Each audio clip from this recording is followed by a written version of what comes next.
और पुनः कह रहा हूं कि हमारे देश के धर्माधिकारी इकट्ठे हों, शंकराचार्य इकट्ठे हों, धर्म प्रमुख इकट्ठे हों, एक आयोजन तो कराएं। मैं चाहता हूं कि समाज की धार्मिक आस्था बरकरार रहे।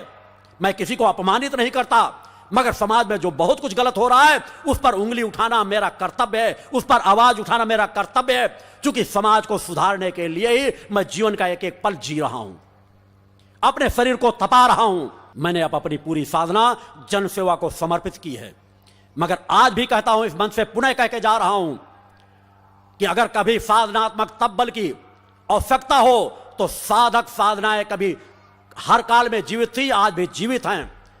यदि एक महासम्मेलन हो तो चाहे एक स्थान से बैठ करके विश्व के किसी कोने की जानकारी की बात हो, चाहे घातक से घातक बीमारी से ग्रसित व्यक्ति को एक अंगूठे के स्पर्श कर देने मात्र से कुछ समय से ठीक कर देने की बात हो, चाहे किसी भी वातावरण में किसी भी मौसम में बरसात करा देने की बात हो, चाहे चलती हुई भीषण बरसात को रोक देने की बात हो, आपका गुरु हर पल तैयार हुई बातों के लिए। बोलो तो भगवान की जय। और उनके प्रमाण मैंने समाज के बीच दिए हैं।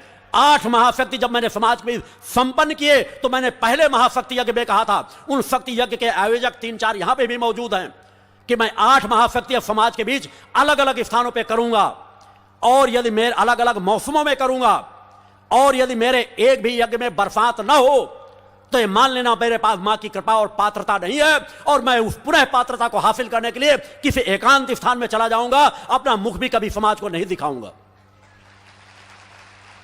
प्रमाण है वो 8 यज्ञ जो समाज के बीच किए गए हैं।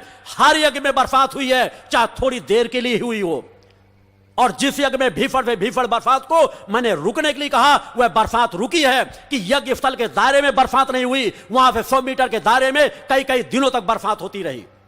और क्या प्रमाण समाज लेना चाहता है? और पुनः कह रहा हूं कि हमारे देश के धर्माधिकारी इकट्ठे हों, शंकराचार्य इकट्ठे हों, धर्म प्रमुख इकट्ठे हों, एक आयोजन तो कराएं। मैं चाहता हूं कि समाज की धार्मिक आस्था बरकरार रहे। मैं किसी को अपमानित नहीं करता, मगर समाज में जो बहुत कुछ गलत हो रहा है उस पर उंगली उठाना मेरा कर्तव्य है, उस पर आवाज उठाना मेरा कर्तव्य है, क्योंकि समाज को सुधारने के लिए ही मैं जीवन का एक एक पल जी रहा हूं, अपने शरीर को तपा रहा हूं। मात्र 2.5 से 3 घंटे विश्राम करता हूं। यह केवल आपको कहने के लिए नहीं, 15-20 वर्षों से साधक मेरे साथ रहते हैं।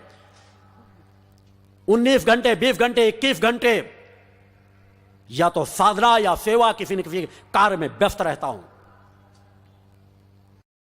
सादा से सादा भोजन करता हूं। आप लोग जितना भोजन करते हैं उससे आधे भोजन में मेरा काम चलता है। सादगी का जीवन जीता हूं। यही 2 वस्त्र मेरे 12 महीने के वस्त्र हैं। ना समाज के दान के दिए हुए पैसे से अपना जीविकोपार्जन करता हूं, और मेरी 3 बच्चियां जो पूजा संध्या ज्योति हैं, वह समाज के दिए हुए बच्चों से, मेरी पत्नी और मेरे बच्चे यही बैठे हुए हैं, वह समाज के दिए हुए पैसे से जीविकोपार्जन नहीं करते। अपनी बच्चियों को भी मैंने पूरा जीवन समाज सेवा के लिए समर्पित किया है। उनको नित्य ही सीख देता हूं कि जीवन का एक दिन जियो, समाज सेवा में लगाओ। जीवन का अस्तित्व इसीलिए मिला है। और इसी तरह आपसे भी आह्वान करता हूं कि अब मेरे बच्चों को सद्मार्ग की ओर बढ़ाओ, उन्हें शिक्षा दो कि अपने जीवन को चलाने के लिए जितना आवश्यक हो, अपनी परिवार की जीविकोपार्जन के लिए जिम्मेदारियों को जितना निर्वहन करना नितांत आवश्यक हो, उतना करने के बाद एक भी समय आपका नष्ट न होने पाए, उसे समाज सेवा के मार्ग में लगाओ। और जिस दिन वह विचारधारा आप सीख लोगे, जिस दिन उस पथ पर आप बढ़ जाओगे, आप देखोगे आपका घर स्वर्ग बन जाएगा।